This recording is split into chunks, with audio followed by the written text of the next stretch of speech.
My name is Chris Menkiti.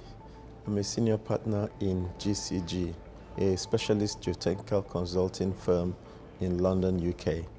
I've been involved in investigation of cargoes that are potentially liquefiable for a period of about 6 years or so.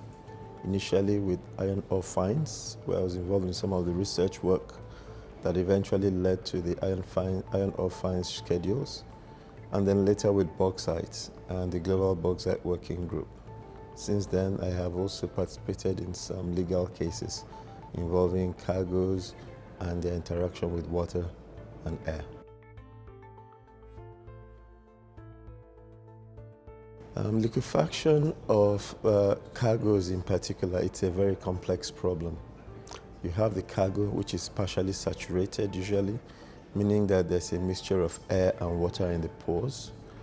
And for such materials to liquefy, then you need a combination of factors.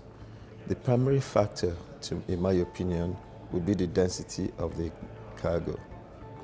For a cargo that's loose and composed of particles, then as you deform or shear that sort of material, there's a tendency for the particles of the cargo to move into the pore spaces.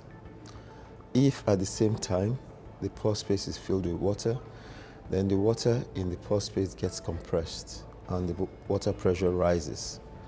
As a result of this, the interparticle forces between the particles of the cargo gets reduced, and the cargo can then behave in an unstable manner that can lead to liquefaction. The liquefaction, if it occurs, will be triggered by input of energy. For example, in the case of cargoes from a storm, or in parallel cases with earthquakes from earthquake loading. Other factors are relevant, such as the plasticity of the material, the grading and the shape of the particles, which may affect the permeability and the compressibility of the material. So there are a whole host of factors that interact in a complex way to define the behavior in liquefaction scenarios.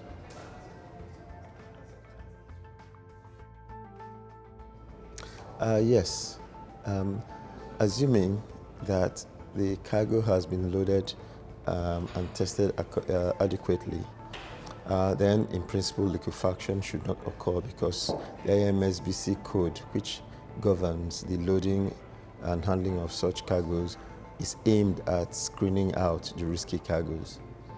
So the incidents where liquefaction occurs can often be related to areas where mistakes have been made in the water content measurements or in determining the parameters of the cargo, and the experience of the vessel in storm loading or other dynamic loading that could trigger liquefaction.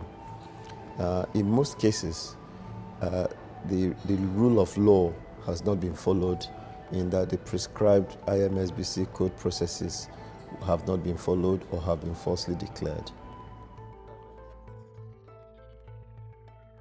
The problem of liquefaction in the maritime industry, as I mentioned earlier, is really a complex one. The science is complicated. And the steps that are available, the IMSBC code and its implications, involve approximations and judgments. Nevertheless, I do believe that these measures are adequate to protect the cargo and the crew, if implemented in full. And the crux of the problem is that the key issues and areas where liquefaction occurs with loss of vessel or life is where the mandatory measures have not been implemented in full, either willfully or by ignorance or deliberately breaking the law. So the most critical aspects, I think, that can be carried out now is just to extend the remit of the rule of law, where you have in some of the furthest outposts the IMSBC code being completely ignored, attempts to measure water content being falsified or not carried out or duplicated, or agents going about their lawful business of implementing procedures to safeguard the ship are threatened or abused. So If the rule of law can be extended to those areas and the code applied as intended, then I believe the risk of liquefaction will be very substantially reduced from where it is now.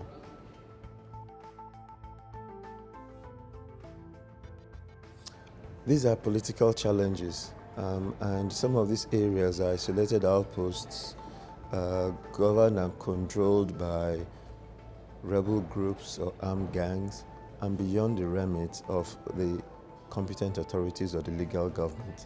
And until these political problems and issues are really addressed, it's difficult to see how they could be controlled otherwise.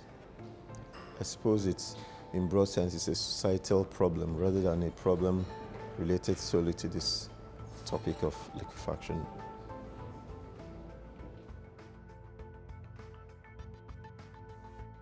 I'm quite excited about this topic because I feel that there are several trends that are visible that will play a significant role in future. With regards to liquefaction risk, for example, there are technologies in existence in other areas in civil engineering, in my field, for example, which I think can translate relatively easily and make a difference. They may not solve the problem completely on their own, but in the aggregate, they can contribute. Let me give you some examples. In civil engineering, there's been a lot of progress made recently to monitor infrastructure projects.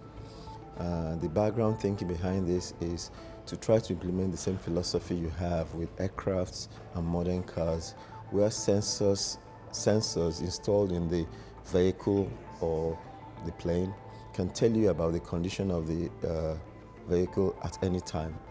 You'll be able to know when your tires are leaking, when your tires are due for a change, your brake pad are due for a change. So that has driven the technology to instrument infrastructure in civil engineering in order to get more out of the existing and aging infrastructure. And sensors have been developed to measure movement, noise, heat, vibration, and so on, which can translate to shipping industry. Some of these sensors are now miniaturized so that they are no bigger than a thumb, and yet they can pick up water pressure and ground movements in civil engineering. But you can imagine distributing this in the hold on a cargo hip. It will tell you how the hip behaves, whether you have movement, settlement, expression of water, even for Group B cargoes where there might be heat or noxious gases generated or risk of fire. In addition, camera technology has progressed so much now. Infrared cameras are readily available. They're used in civil engineering profession, for example, to look at metro tunnels at night, where you could view close-up details of the tunnel lining and the tracks for leakage of water or other problems. There's no reason why this cannot be installed in cargo holds so that remotely from the bridge, the master would be able to inspect on a continuous basis all the cargo hips within the vessel. There are also other developments recently which indeed the IMO has been looking into, such as drone vessels, which can either be remotely controlled or controlled by AI. These may still be subject to liquefaction risk, but at a much reduced level, because with intelligent programming, voyages can be made more efficient, storms can be more effectively avoided, and of course the risk to life of the crew would be almost eliminated because human beings may not be available on those sort of vessels.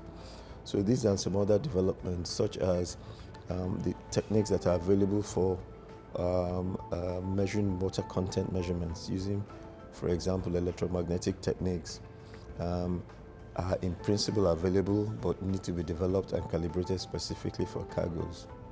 So taking in the aggregate, there are new technologies that are in the horizon that may contribute significantly to reducing liquefaction risk.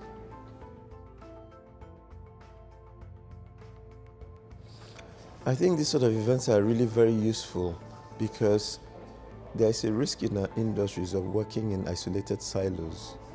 And events like this bring people with a broad range of skills, albeit in the same industry, together to learn from each other and to develop and improve on the approach of the industry. I come from a geotechnical background, but I'm able to interact here with people from all aspects: master mariners, naval architects, people in the insurance industry, people on the lab testing side. And it's really by pulling our resources together that we can make the best progress in this intractable problem.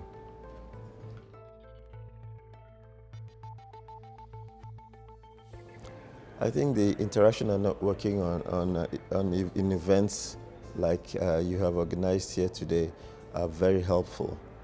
Firstly, the opportunity for individuals with different backgrounds to mix and exchange ideas is a good contributor to going forward. It's really by pulling ideas and resources from a multidisciplinary background like today that big steps can be taken forward.